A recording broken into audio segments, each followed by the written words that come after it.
কানপুর টেস্টের পঞ্চম দিনে বাংলাদেশকে 7 উইকেটে হারিয়ে দিল ইন্ডিয়া। তো এই যে টেস্ট ম্যাচ জয়, এটা একটা নিতান্তই নর্মাল টেস্ট ম্যাচ ভিক্টরি নয়, এটা হিস্টোরিক্যাল একটা ভিক্টরি বলা যেতে পারে।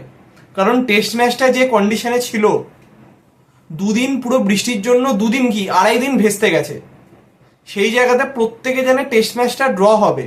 তো সেই জায়গাতে টিম ইন্ডিয়া যে ক্রিকেট খেলেছে সেটা একমাত্র ইন্ডিয়ার পক্ষেই সম্ভব। তো এরকম কন্ডিশনে, যে কন্ডিশন থেকে টিম ইন্ডিয়া টেস্ট ম্যাচটা জিতেছে, বিশ্ব ক্রিকেটে আর একটা দেশ আছে যে এই কাজটা করতে পারতো, সেটা হচ্ছে ইংল্যান্ড। এছাড়া কোনো দেশের সেই মাইন্ডসেটটাই নেই যে আমরা এই পরিস্থিতি থেকে ম্যাচটাকে বার করে আনতে পারবো। তো এই যে টেস্ট ভিক্টরির যে আনন্দটা, শুধু প্লেয়ারদের কেন, ফ্যান্সদেরও। তো যে সকল ফ্যান্স ক্রিকবাজ বা কোনো ওয়েবসাইট থেকে নিউজ দেখে ক্রিকেটের এই টেস্ট ম্যাচের নিউজগুলো দেখেছে, তারা বুঝতে পারবে না। কিন্তু যারা ডে 1 থেকে টিভির সামনে বা মোবাইলের সামনে বসেছিল যে খেলা কখন শুরু হবে, তো তাদের কাছে ডে 4 ডে 5 দুর্দান্ত। তো ডে 4 যা টিম ইন্ডিয়া ব্যাটিং করেছে, পুরো বাংলাদেশ কল্পনাও করতে পারেনি যে এই রকম ভাবে ব্যাটিং করবে টিম ইন্ডিয়া। এবং যে বিষয়টি, সেটা হচ্ছে টিম ইন্ডিয়ার প্রতিটা প্লেয়ারের মধ্যে যে ইন্টেন্ট, কমিটমেন্ট, ইন্ডিভিজুয়াল রেকর্ডের দিকে কেউ দেখছে না। প্রত্যেকে টিমের দরকারে নেমে ঠিক যেরকম ভাবে ব্যাটিং করা দরকার, ঠিক সেরকম ভাবে প্রত্যেকে ব্যাটিং করেছে। কে 50 করলো, কে 100 করলো, সেসব দিকে না, দলের কি দরকার। যেমনটা গৌতম গম্ভীর বলেছিল যে দলের প্রয়োজন যেরকম মাইন্ডসেট, ঠিক সেরকম মাইন্ডসেটই কিন্তু আমরা এই টেস্ট ম্যাচে দেখতে পেরেছি। বিরাট কোহলি 47 যখন তিনি ছিলেন, তিনি ইজিলি কিন্তু শর্ট রান 3টে নিয়ে তিনি হাফ সেঞ্চুরি করতে পারতেন, কিন্তু দলের প্রয়োজনে তিনিও মারতে গেছেন, কেহেলও মারতে গেছে, প্রত্যেকটা প্লেয়ার মারতে গেছে। তো দুরন্ত ক্রিকেট। তো ডে 4 এর শেষে বাংলাদেশের স্কোর ছিল 26 রানে 2 উইকেট। 26 রানে তখনও তারা পিছিয়ে ছিল। তো আমি গতকালই বলেছিলাম যে ডে 5-এ জাদেজা, অশ্বিনের রোল কিন্তু খুব গুরুত্বপূর্ণ। ঠিক তেমনটাই হলো। ডে 5-এর শুরুতেই প্রথম উইকেট তোলে অশ্বিন।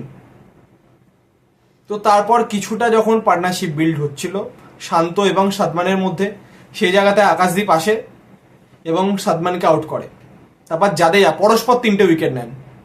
তারপর এন্ট্রি হয় বুম বুম বুমরার, তিনি একে একে আউট করতে থাকেন। তো ফাইনালি 146-এ অল আউট হয়ে যায় বাংলাদেশ। একদিক থেকে মুশফিকুর রহিম কিছুটা চেষ্টা করেছিলেন, এছাড়া কারোর থেকে কিছু দেখা যায়নি। অবশ্যই সাদমান, তিনি হাফ সেঞ্চুরি করেছেন, তিনি ফার্স্ট কোনো বাংলাদেশি ওপেনার যিনি ভারতের মাঠে টেস্ট ক্রিকেটে হাফ সেঞ্চুরি করলেন। তো ভারতের হয়ে 3টি করে উইকেট পেয়েছেন জাদেজা, অশ্বিন এবং বুমরা, এবং একটু উইকেট পেয়েছেন আকাশদীপ। তো 146 রানে অল আউট হয়ে যায় বাংলাদেশ, এবং ভারতের জন্য টার্গেট হয় 95। সেই রান চেস করতে নেমে 3 উইকেট হারিয়ে রান তুলে নেয় ইন্ডিয়া। শুরুতে রোহিত আউট হয়ে যায়, তারপর শুভমান গিল আউট হয়, দুজনকে আউট করে মেহেদী হাসান মিরাজ। তো তারপর হাফ সেঞ্চুরি করার পর জয়সওয়াল আউট হন, তাকে আউট করেন তাইজুল ইসলাম। তো ফাইনালি ঋষভ পান্ত 4 মেরে ম্যাচ শেষ করেন। উল্টো দিকে বিরাট নট আউট ছিল, যদিও বিরাট এলবিডব্লিউ হয়ে গেছিল, তিনি এইবার কিন্তু তিনি রিভিউটা নিয়েছিলেন এবং তিনি বেঁচে যান।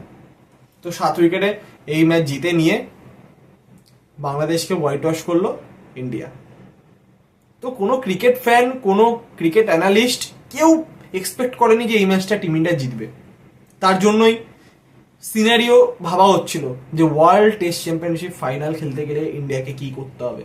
নিউজিল্যান্ডকে হোয়াইট ওয়াশ করতে হবে, অস্ট্রেলিয়া থেকে 2-3টে ম্যাচ জিততেই হবে, এত কিছু সিনারিও। কারণ কানপুর টেস্ট ড্র হবে সেটা মাথায় রেখে, কিন্তু পুরো জিনিসটাকে 180 ডিগ্রি ঘুরিয়ে দিল টিম ইন্ডিয়া।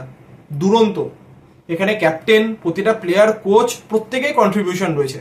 দুরন্ত ক্রিকেট খেলেছে টিম ইন্ডিয়া। তো এই সেকেন্ড টেস্টে 2টো ইনিংসেই 50 করার সুবাদে man of the match Jaiswal, এবং ম্যান অফ দ্য সিরিজ আরও একবার অশ্বিন, তার ব্যাটিং, বোলিং, অলরাউন্ড পারফরমেন্সের জন্য। দুরন্ত ক্রিকেট খেলে বাংলাদেশকে হারিয়ে দিল টিম ইন্ডিয়া। এবং ম্যাচ শেষে সাকিব আল হাসানকে নিজের ব্যাট গিফট করেন বিরাট কোহলি এবং ঋষভ পান্ত। কারণ এটাই সম্ভবত সাকিব আল হাসানের লাস্ট ম্যাচ ছিল, টেস্ট ম্যাচ। তো তিনি যদিও চেয়েছেন যে তার লাস্ট টেস্ট ম্যাচটা ঘরের মাঠে খেলতে, ঢাকাতে, কিন্তু সেটা হয়তো পসিবল না, কারণ সেখানকার যা পলিটিক্যাল ইস্যু, সাকিব আদৌ বাংলাদেশ যেতে পারবে কিনা সেটা নিয়েও ডাউট রয়েছে। তো সেই জায়গাতে হয়তো ধরে নেওয়া যেতে পারে যে এটাই তার লাস্ট ম্যাচ ছিল। তো অবশ্যই বাংলাদেশ ক্রিকেট তথা বিশ্ব ক্রিকেটে একজন অন্যতম সেরা অলরাউন্ডার হচ্ছে সাকিব আল হাসান। আচ্ছা, বাংলাদেশ ক্রিকেট যে জায়গাতে দাঁড়িয়ে তারা যেটুকুনি নাম ডাক অর্জন করতে পেরেছে সবটা হচ্ছে সাকিব আল হাসানের কিন্তু মূল কন্ট্রিবিউটার সে সব কিছুর মূলে।